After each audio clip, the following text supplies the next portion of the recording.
2025 Samsung OLED TVs have a big problem, and I'm going to demonstrate that by showing you the S90F here on the right and the S95 here on the left. You'll notice the S90F right now looks better than the S95F, at least it does to me. And that's because I've applied the fix to the S90F on the right, but I did not do the same thing to the S95F on the left. So if you haven't guessed it by now, the big issue relies in the color brightness. You'll notice that there's just not a lot of color luminance going on for the S95F, which really sucks because this is the reason why we buy QD OLED TVs. We want the quantum dot color. In a perfect world, I would do this with two S95Fs side by side, but I gotta work with what I got, and that's the S95F and the S90F. That said, keep in mind that there's going to be more luminance from the S95F in most cases because it is the brighter overall TV. It's more capable, and you will see that throughout this video. The S90F is the only one that has the workaround on it right now, but I will also show you what the S95F looks like with the workaround as well. Now, I want to be clear, this workaround is not a complete fix. It's a band-aid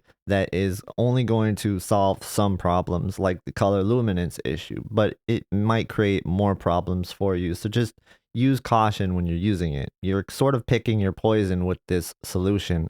On the S90F, you won't need to use this unless you don't like the way it looks out of the box. You may have some issues with the S90F's highlights. You can help correct this by lowering the contrast a little bit, but then you run into the same problem that the S95F has, and that's why we have the fix here. So for this video, I'm going to operate as if I didn't like the way that the TV looked out of the box for the S90F. So like the S95F now in this situation, you're going to want to use this workaround as the band-aid fix. In the near future, I'm going to have a conversation with Classy Tech Calibrations that'll be posted on my YouTube channel, and we're going to go over the S90F and S95F's issues and what you could do to fix these TVs even further than what I have for you today. But one thing is clear, this TV desperately needs a firmware update for both the S90F and the S95F. But until we get that, here's a little bit of a workaround, and let me explain what's going on. The issue is that on the auto color space that you get out of the box, let's be in filmmaker mode right here, and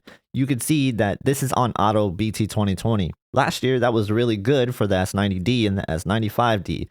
But this year, it seems like we're losing the color luminance, and this was first pointed out by HDTV Test. He did point out this issue with the colors using the auto color space, and you saw him switch to the normal color space in the video. But one thing I didn't see him mention in the video was that there is two different normal color spaces, and this was pointed out by Classy Tech Calibrations in his settings video for the S95F. You could see that he showed that you can go to custom BT 2020 and switch it to normal. That would be different than going to just the normal color space right out of the box, because if you go to the normal color space right out of the box, you can see that it is still in a DCI P3 mode. Now, auto by default is going to put you in the BT 2020 color space no matter what, but you're not getting the full color luminance this year for whatever reason. It might be a bug, it might be something that Samsung just has to fix in a firmware update. We'll see. But for whatever reason, you're just not getting it. So you have to now go to the custom color space first, and then you want to make sure you go to the BT 2020 selection. After that, then you want to go from custom to normal, and this is how you do the solution. You'll probably notice that it looks really saturated. So this is suggested by Classy Tech Calibrations that you take the color from 25 down to 20. After doing that, you will notice that there's going to be a lot of instances where you're seeing the color brightness actually come back in some of these scenes. So now we have the fix applied to the S95F and the S90F. Let me show you a before and after of the S95F on the left. So here we have the S95F kind of looking like it's a little bit muted. Yes, it is brighter, but that's because it is the higher luminance TV here. But I can't help but feel it looks sort of washed out in comparison to the S90F. Now the S90F has the fix, so let's go ahead and show you the fix with the S95F. You know, to me, it's a night and day difference, and I just want to remind you that this is the S95F on the left, and that is why it's brighter than the S90F on the right. They both have the fix applied, it's just that the S95F is so much more capable. Here's another demonstration for colors with the Samsung demo. Let's go ahead and toggle the fix on and off here. So the S90F has the fix applied, but the S95F does not. Now let's apply the fix to the S95F. Okay, now the fix is applied on the S95F, and I like this a lot better. This is probably what the color should be closer to. I want to go over to this lizard in the TCL demo. Once again, I have the S95F with the auto color and the S90F has the fix applied.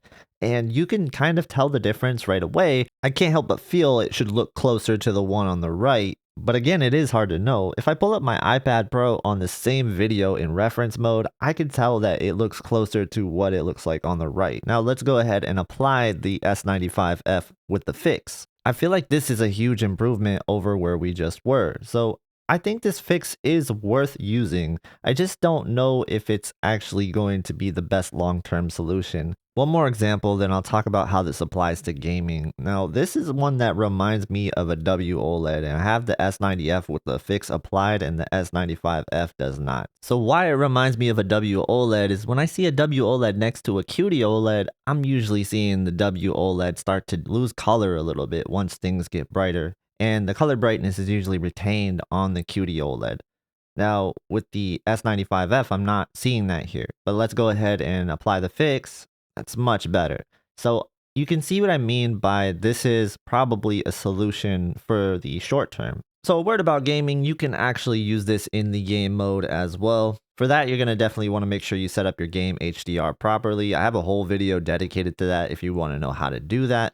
But once you are going to do that, then you are going to set your color space the same way that I showed you how to do it earlier. Now, I'm sure this won't be without its own problems, which is why I think we need Samsung to fix this. And so that's the main purpose of making this video, is to kind of put that out there like, hey, this is a problem and Samsung needs to fix it. Shout out to HDTV Test for first bringing this up, and then Classy Tech Calibrations for bringing this up even further and helping us fix it even further. So thank you to both of them, and I hope you guys enjoyed this video. Please subscribe to the channel, and I'll see you in the next one.